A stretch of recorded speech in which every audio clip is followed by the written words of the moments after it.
Ivy Brewton forefathers came over on a slave ship in the early 1800s to work the cotton fields in the South. Ivy was born in the 1830s, the exact date unknown, in Spartanburg County. There is little known history about his family of origin because slaves were not allowed to maintain a family, and they were often sold in the slave markets. Some slave owners allowed their slaves to maintain a family structure. However, Ivy had 8 children through a marriage to Mahay.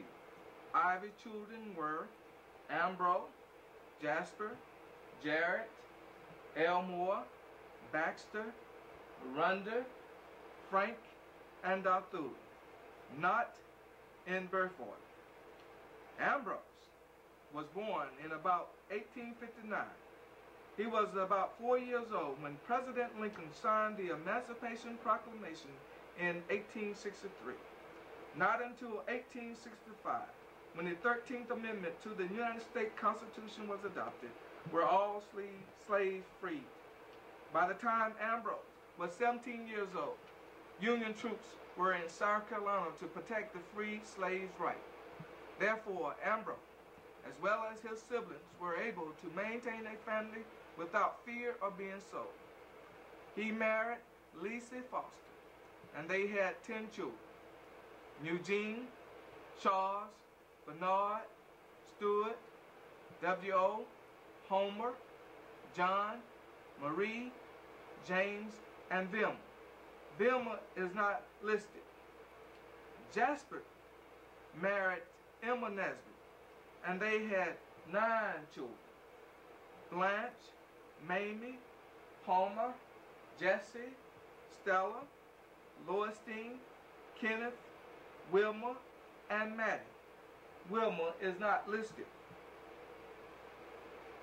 Jarrett had 2 children, and he married Lizzie Finch, and these children were Ivy and Lafette. Elmore had no children. Baxter had no children. Runda had no children, and she was a well-known educator. Frank married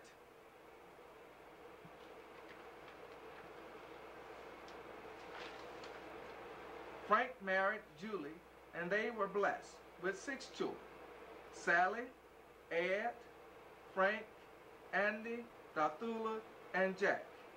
Andy and Jack are not listed. Runda Brewton was an educator. There is little traceable history about them.